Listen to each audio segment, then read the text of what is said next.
Würdest du ein Gemälde in deine Wohnung hängen, wenn du wüsstest, dass es gestohlen ist? Über 90% der afrikanischen Kunstwerke lagern außerhalb Afrikas. 40.000 davon aus meinem Heimatland Kamerun, unter anderem der Thron Mandoyenu, der im Humboldt-Forum in Berlin steht, bei dem ich finde, dass er zurückgegeben werden müsste. Ich gucke nochmal kurz.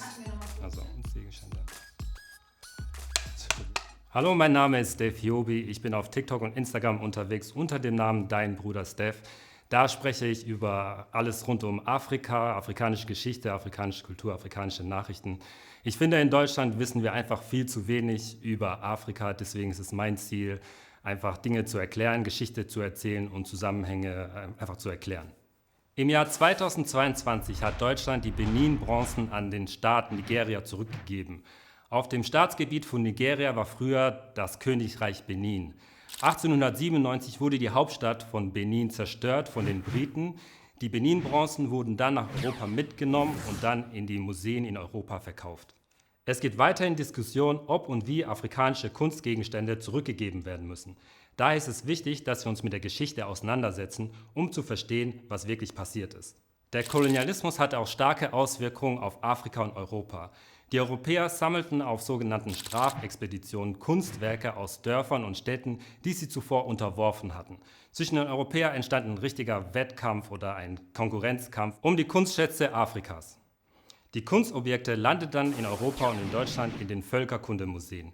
In den Völkerkundemuseen wurden diese Objekte dann erforscht, um dann die Lebensweise der Menschen in Afrika besser zu verstehen, um sie dann auch besser kontrollieren zu können. Gleichzeitig sollten sie auch ganz nach dem Rassenwahn des 19. Jahrhunderts die Überlegenheit der Europäer gegenüber den Afrikanern darstellen. Die Völkerkundemuseen haben eine entscheidende Rolle gespielt, da sie über Jahre hinweg viele Objekte dargestellt haben, die unter fragwürdigen Umständen erworben wurden. In einem dieser Völkerkundemuseen befindet sich ein besonderes Stück aus meinem Heimatland Kamerun. Kamerun war von 1884 bis 1916 eine deutsche Kolonie. Die Deutschen haben in Kamerun geraubt, geplündert, gefoltert und noch viel schlimmere Dinge getan. Im Humboldt-Forum in Berlin steht der Thron Mandoyenu. Aus deutscher Perspektive geht die Geschichte so: Der König der Bamun soll diesen Thron dem deutschen Kaiser geschenkt haben. Schon vorher hatte es verschiedene Versuche von den Deutschen gegeben, diesen Thron zu erwerben. Das Volk der Bamun sieht die Geschichte aber ganz anders. Sie glauben, dass ihr König unter Druck gesetzt wurde, den Thron wegzugeben, weil er wusste, was passiert, wenn man den Deutschen nicht das gibt, was sie wollen. Bis heute fordern die Bamun, dass ihr Thron an sie zurückgegeben wird. Als ich im Humboldt-Forum in Berlin war und den Thron dort gesehen habe, hat mich das sehr traurig gemacht und für mich stand ganz klar fest, dieser Thron muss zurück nach Kamerun.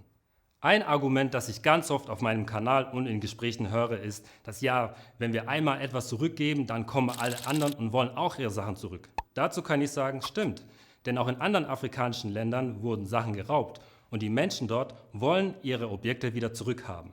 Schon seit der Unabhängigkeit vieler afrikanischer Staaten in den 60er und den 70ern fordern diese, dass die Kunstobjekte an ihnen zurückgegeben werden.